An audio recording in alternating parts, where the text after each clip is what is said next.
अस्सलाम वालेकुम स्टूडेंट, मेरा नाम डॉक्टर अदील अहमद है।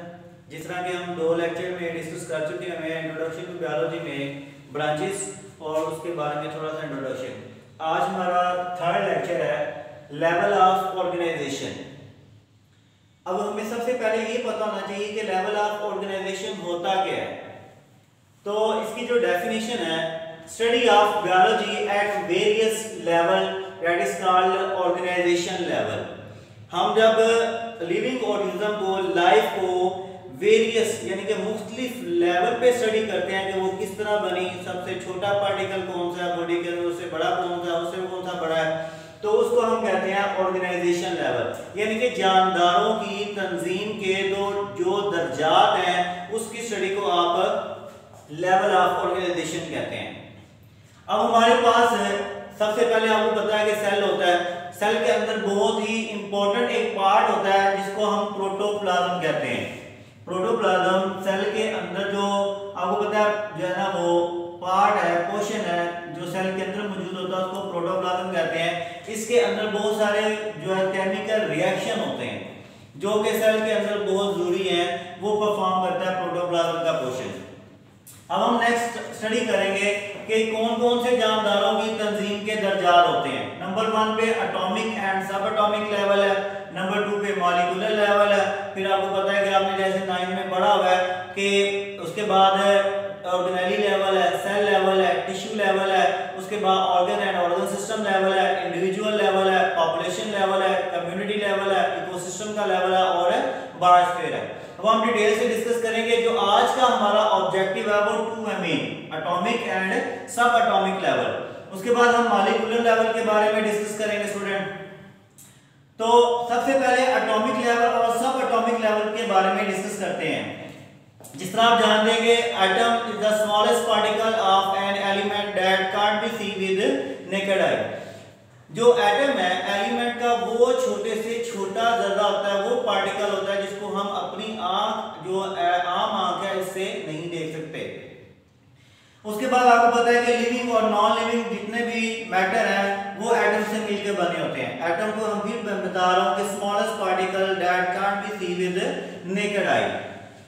उसके बाद हम अगर सब एटॉमिक जो लेवल की बात करें तो सब एटॉमिक पार्टिकल्स के अंदर आते हैं प्रोटॉन्स हैं, इलेक्ट्रॉन्स हैं और न्यूट्रॉन्स हैं। इलेक्ट्रॉन का हमें आपको पता है कि इसके ऊपर जो है ना नेगेटिव चार्ज होता है, प्रोटॉन के ऊपर पॉजिटिव चार्ज होता है और न्यूट्रॉन जो है ना वो न्यूट्रल होता है, इसके ऊपर कोई भी चार्ज नहीं होता। ये इसके बारे में आप केमिस्ट्री में डिटेल से पढ़ेंगे।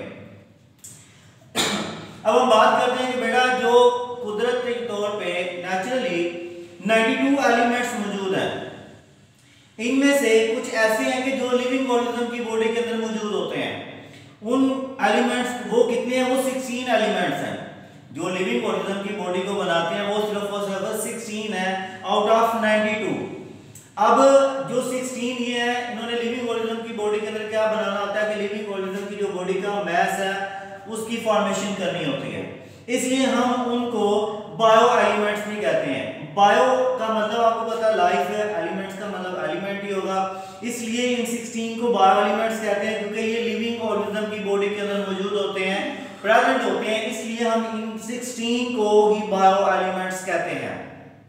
अब हम इनकी कैटेगराइजेशन करते हैं। बायो एलिमेंट्स को 2 ग्रुप्स में डिवाइड करते हैं, major bio elements and minor bio elements. Major bio elements 6 हैं और माइनर बायो एलिमेंट्स 10 हैं। अब हम मेजर और माइनर क्यों कह रहे हैं? मेजर इसलिए कह रहे हैं क्योंकि इसने बॉडी का 99 जो बॉडी का मैस है, परसेंटेज मैस है, वो बनाना होता है। इसलिए हम इनको माइनर बायो एलिमेंट्स 10 को इसलिए कहते हैं क्योंकि इन्होंने सबने मिलकर बॉडी का जो 1% बॉडी मैस है वो बनाना होता है। अब हमें जरूरी है कि पता होना चाहिए कि इनकी परसेंटेज कितनी है। ये 10 की तो इतनी ज्यादा बॉर्डर नहीं है, आप बुक से रीड कर लीजिएगा, लेकिन ये हमारे पास जो मेजर बायो एलिमेंट्स हैं 6 एलिमेंट्स हैं, इनको हम देख लेते हैं। ये लिखा हुआ है मेजर बायो एलिमेंट्स, ये एलिमेंट्स के नाम है और ये इनकी परसेंटेज है। तो ऑक्सीजन है, हाइड्रोजन है, कार्बन है, नाइट्रोजन है, कैल्शियम है और फास्फोरस है। अब देखिए हमारे पास मेजर बायो एलिमेंट्स हैं, ये एलिमेंट्स के नाम है और ये इनकी परसेंटेज है।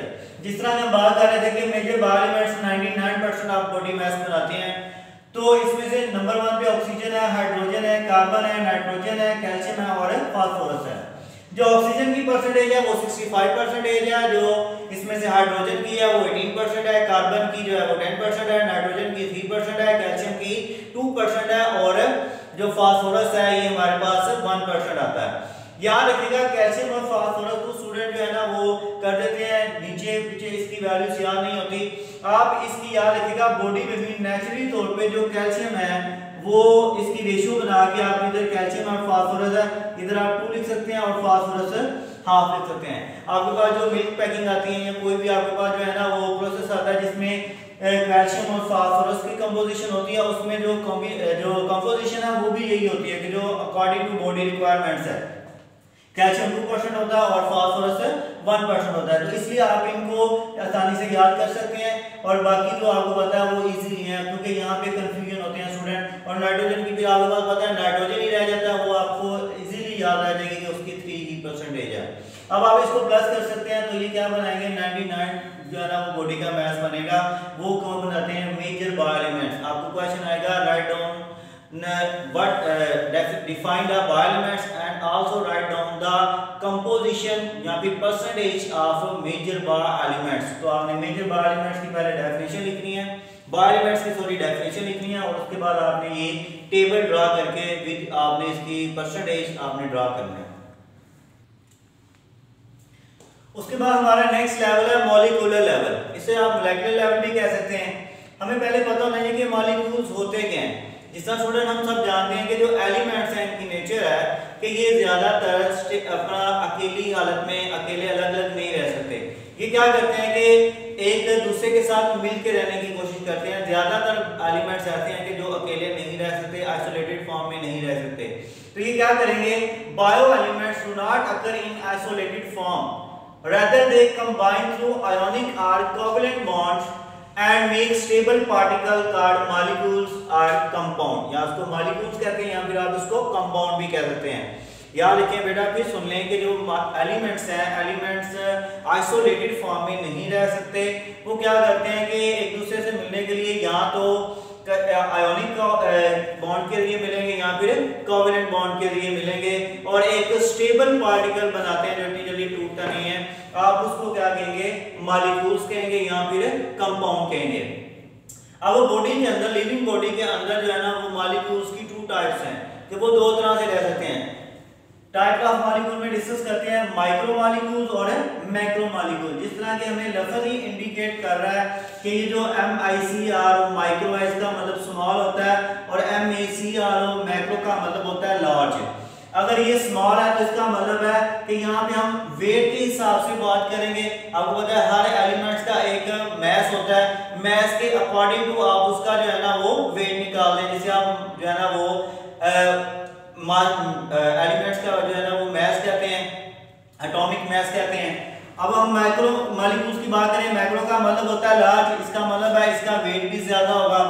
तो हम micro molecules with low molecular weight आप उसको माइक्रो मॉलिक्यूल्स कहते हैं। फॉर एग्जांपल हमारी बॉडी के अंदर जो माइक्रो मॉलिक्यूल है उसकी एग्जांपल है वाटर है और ग्लूकोज है।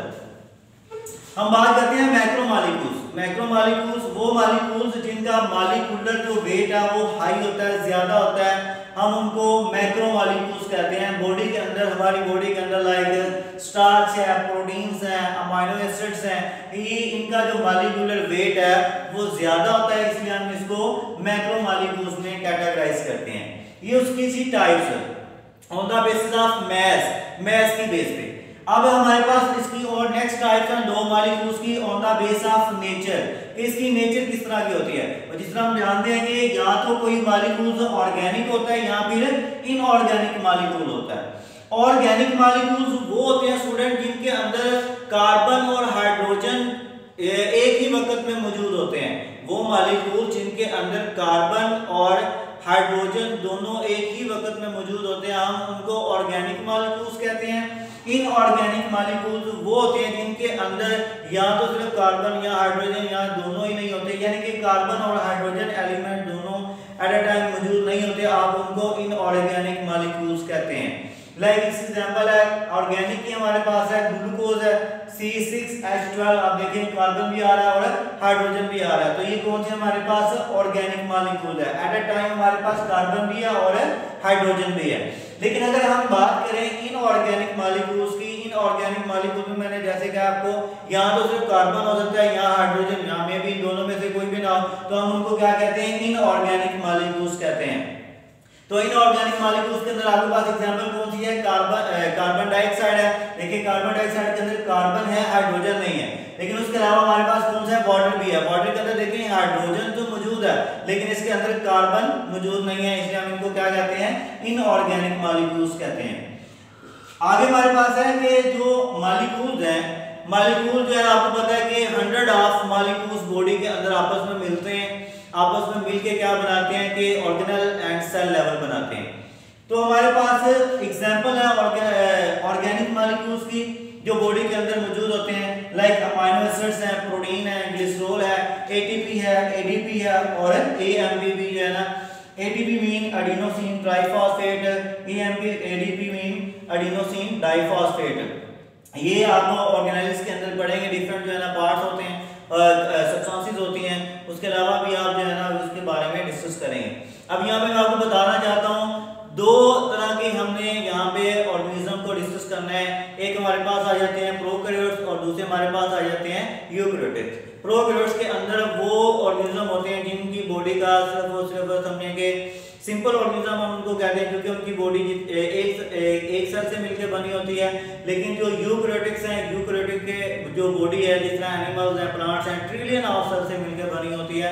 तो हम इनको इंशाल्लाह बाद में डिस्कस करेंगे। अस्सलाम वालेकुम स्टूडेंट।